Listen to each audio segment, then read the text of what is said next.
ایک قرآن مجید صحابہ اور تابعین کا لکھا ہوا، 17 قراءات ان پر بالفعل نافذ ہے۔ 332 ہجری میں بادشاہ مسلمین کے دربار میں علماء کے لجنے نے تصدیق کی ہے کہ یہ صحابہ و تابعین کا لکھا ہوا ہے۔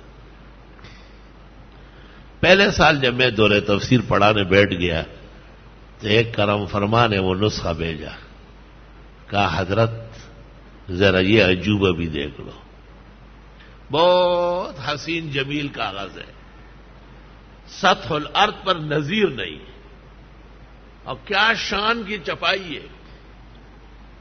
سلطنت عمان نے 1157 میں اور اس کے بعد 30-40 سال پہلے پاکستان سے چھپوایا، ملوک و سلاطین کو تحفہ دینے کے لیے، اور پاکستان کو نسخہ رکھنے کی اجازت نہیں تھی۔ جس نے بائنڈنگ کی، یہ نسخے اٹھا کے گاڑی میں رکھے اور گاڑی سے سمندری جہاز میں رکھے تو اس کو ایک نسخہ دیا گیا، وہ نسخہ اس کے گھر سے اس حاجز کے پاس پہنچا۔ کیا نسخہ ہے، کیا شان ہے۔ اس میں یہ واقعہ بھی لکھا ہے کہ حضرت عمر نے فجر کی نماز میں سورۃ مومن پڑھی تو ابو سعید خدری نے کہا امیر المومنین اس طرح نہیں، اس طرح پڑھنا چاہیے آیت۔ حضرت عمر نے کہا چل چل، جب یہ سورت نازل ہوئی تھی خدرہ میں ایک بھی مسلمان نہیں تھا، تو بہت بات کا پسماندہ آیا ہوا ہے، مجھے قرآن سے کہانے آیا ہے۔ ابو سعید خاموش ہوا۔ چند دن جب گزر گئے تو اس جگہ کا پھر نمبر آ گیا ہوگا، حضرت عمر نے دوبارہ وہ مقام پڑھا اور اب کے غور سے پڑھا، یاد تھا کہ ابو سعید نے اعتراض کیا ہے۔ نماز ختم ہوتے ہی پوچھا کہ خدری ہے؟ کہ جی حضرت۔ کہا احسنت بھی، آپ نے بہت اچھا لقمہ دیا تھا، احسنت، بہت احسان کیا آپ، اور آپ حق پر ہے، میں معافی چاہتا ہوں۔ صحابہ و تابعین کے نادر علوم، عجائب علوم جو عام کتابوں میں عام علماء کو نظر نہیں آ سکتے، اس قرآن میں مباحثرہ بکھرے ہوئے موتیوں کی طرح ہے۔ میں آپ کو زیارت کراؤں گا انشاءاللہ۔ بھائی نسخہ تو یہاں ہے، لے آؤ۔ دیکھو نا یہ کاغذ ہے، آپ کاغذ لے کے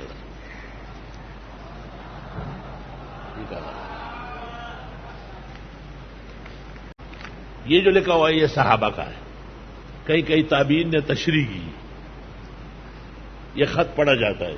یہ 332 ہجری میں بادشاہ کے دربار میں علماء نے تصدیق کی ہے، وہ تاریخ لکھی۔ یہ 17 قراءات ہے، اور پھر آیت کس طرح شروع ہے، ہر صفحہ ہر آیت اخیر میں ایک ایسی دعا ہے جو 1000 احادیث پر مشتمل ہے۔ احسن العلوم کی طرف سے ایک یہ سوغات شائع ہے جو پوری دنیا میں بے مثال ہے۔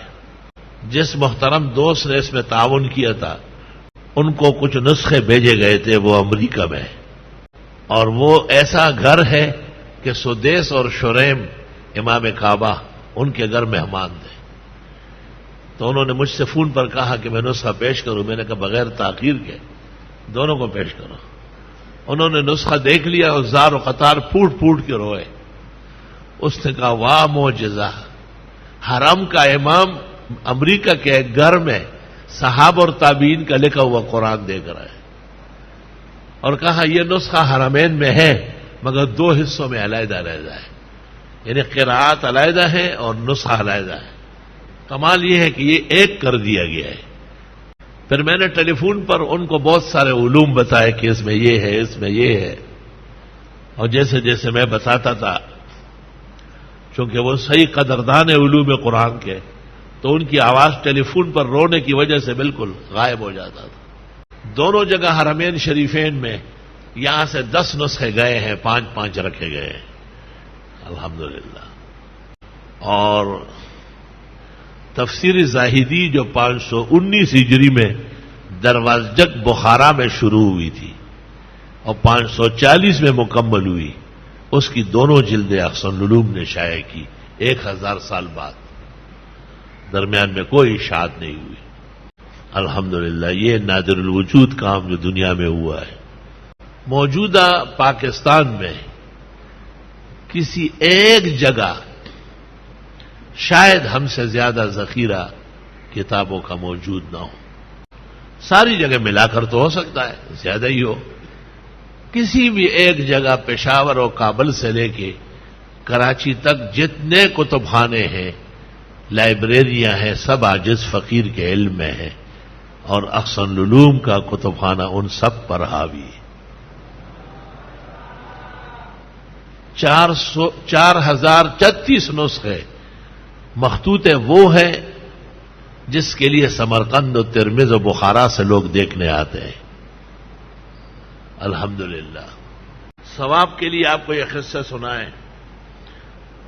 مجھے افسوس ہے کہ میں نے اپنی زندگی میں باذوق طالب نہیں دیکھا. مجھے اس بات کا دکھ ہے، اور جب میرا جنازہ اٹھ کے جا رہا ہوگا تو مجھے اس بات کا غم ہوگا کہ میرے بعد کوئی نہیں رہا جو ان کتابوں کو اس شان سے دے. میں نے کس طرح جمع کی ہے وہ آسمان و زمین والا جانتا ہے، اور اس منعم اور محسن کا لاکھ لاکھ شکر ہے جس نے ارض و سما و طبقات الارض سے کتابیں مجھے پہنچائی. لیکن افسوس کہ میں نے پوری زندگی احسن العلوم میں 40 سال پورے ہو رہے، لیکن میں نے نہیں دیکھا کہ ایک عالم اور طالب کا اتنا ذوق ہو جتنا ذوق اللہ نے مجھے دیا ہے کتابیں دیکھنے کا. بس طالب سرسری پڑھتا ہے، سرسری پورتا پورتا، اور وہ ٹائم پورا کرتا ہے، اور جلدی وہ ہے جو گھر چلا گیا، وہ گیٹ پہ نکل گیا. اور پغم شریک میں پیدانوں کو، اور دنیا میں چاندڑا گٹ پگٹو گر دے دما. اور پغم شریک میں پیدانوں کو، اور دنیا میں چاند کر دریابو نہ چاڑا ہو ماں. ایک وقت میں تو میں گھومتا پھرتا تھا کتب خانے میں، اب جب کتابوں کے سامنے آتا ہوں تو زار و خطار روتا ہوں.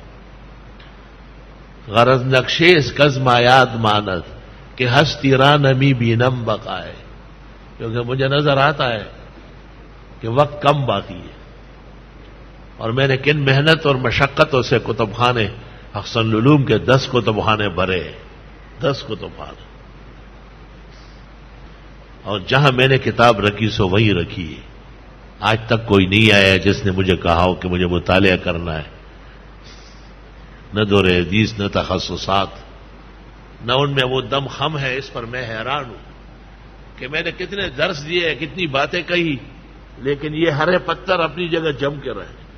تو میں پھر کہتا ہوں کہ یا اللہ، یہ تو آپ کے دین کا سرمایہ ہے اور دین کا محافظ آپ ہے، تو آپ ان کی محافظت فرمائیں. مجھ میں اب وہ طاقت بھی نہیں ہے، بہت دیر تک کتب خانے میں رہ بھی نہیں سکتا، سانس خراب ہو جاتی ہے. کسی زمانے میں عشاء کے بعد کتب خانے میں جاتا تھا اور فجر کی اذان کے ساتھ باہر آتا تھا، اور عشاء کے وضو سے سنت پڑھ کر فجر پڑھا لیتا تھا. السلام علیکم. جی دوستو، آپ نے دیکھا اور سنا شیخ مفتی ظہور علی خان رحمۃ اللہ علیہ کو کہ شیخ مفتی ظہور علی خان رحمۃ اللہ علیہ کیا بیان فرما رہے تھے.